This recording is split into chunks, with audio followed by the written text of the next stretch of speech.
मालदीव के राष्ट्रपति मोहम्मद मुइज़्ज़ रविवार यानी 6 अक्टूबर को भारत के पहले राजकीय दौरे पर पहुंच रहे हैं और राष्ट्रपति द्रौपदी मुर्मू के आधिकारिक निमंत्रण पर भारत आ रहे हैं और वो 10 अक्टूबर तक यहाँ रहेंगे। जी हाँ, राष्ट्रपति मोहम्मद मुइज़्ज़ की भारत यात्रा कई मायनों में महत्वपूर्ण है क्योंकि पिछले साल उनके मालदीव की सत्ता पर बैठने के बाद से नई दिल्ली से रिश्ते तनावपूर्ण रहे हैं और ये यात्रा असल में बताती है कि मुइज़्ज़ को एहसास हो गया है कि भारत को नाराज करके मालदीव का काम नहीं चल सकता है।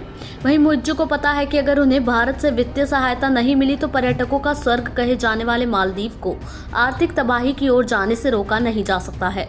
और मालदीव के जानकार और वेस्टर्न ऑस्ट्रेलिया यूनिवर्सिटी में लेक्चरर अजीम जहीर ने बातचीत के दौरान बताया कि ये यात्रा इस बात का एहसास कराती है कि मालदीव भारत पर कितना निर्भर है, जिसे कोई भी दूसरा देश आसानी से पूरा नहीं कर पाएगा।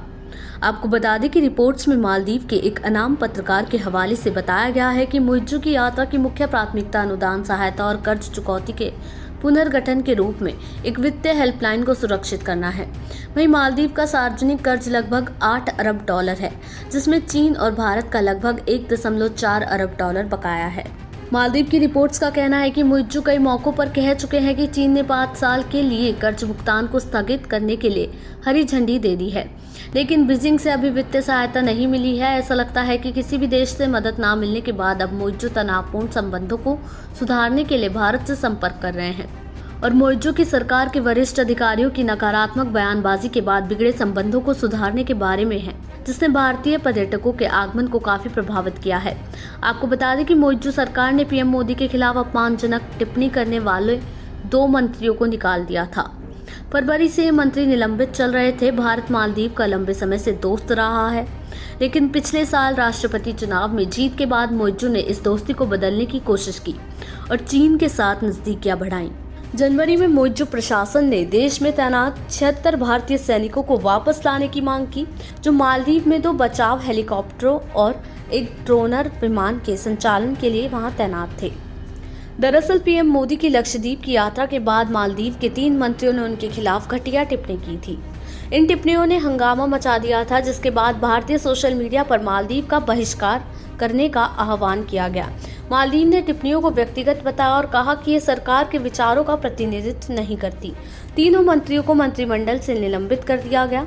इसके बाद से मालदीव जाने वाले भारतीय पर्यटकों की संख्या में तेजी से कमी आई। आपको बता दें कि मुइज़्ज़ ने भारत के लिए रवाना होने से पहले कहा था कि मालदीव आर्थिक संकट से जूझ रहा है और मुझे भरोसा है कि भारत इसमें हमारी मदद करेगा। भारत से हमें काफ़ी उम्मीद है। हम आर्थिक संकट से निपटने के लिए भारत की मदद चाहते हैं और उम्मीद है कि भारत इसमें हमारी मदद करेगा। साथ ही आपको ये भी बता दें कि मालदीव सरकार की ऑफिशियल वेबसाइट पर मुइज़्ज़ की भारत यात्रा का एक विशेष पेज बनाया गया है, जिसमें उनकी यात्रा के बारे में विस्तृत जानकारी दी गई है। इसके अलावा किन किन क्षेत्रों में भारत पर निर्भर है मालदीव, आइए जान लेते हैं। दरअसल मालदीव को 1965 में आज़ादी मिली थी और मालदीव को आज़ादी मिलने के बाद भारत उन देशों में शामिल था जिन्होंने उनके साथ राजनयिक संबंध स्थापित किए। ये जग जाहिर है कि मालदीव का टूरिज्म सेक्टर काफ़ी हद तक भारतीय सैलानियों पर टिका हुआ है। हर साल बड़ी संख्या में भारतीय सैलानी घूमने फिरने के लिए मालदीव का रुख करते हैं, लेकिन इसके अलावा डिफेंस और सिक्योरिटी सेक्टर में भी 1988 से भारत मालदीव को सहयोग दे रहा है। वहीं अप्रैल 2016 में इस संबंध में एक एग्रीमेंट भी हुआ था, जिससे इसे और बढ़ावा मिला है और विदेश मंत्रालय के मुताबिक मालदीवियन नेशनल डिफेंस फोर्स यानी MNDF की डिफेंस ट्रेनिंग जरूरतों के लिए 70% सामान भारत मुहैया कराता है। बीते एक दशक में भारत ने MNDF के 1500 से ज्यादा सैनिकों को प्रशिक्षित किया है। देश दुनिया की ऐसी ही तमाम खबरों के लिए देखते रहें समय डिजिटल।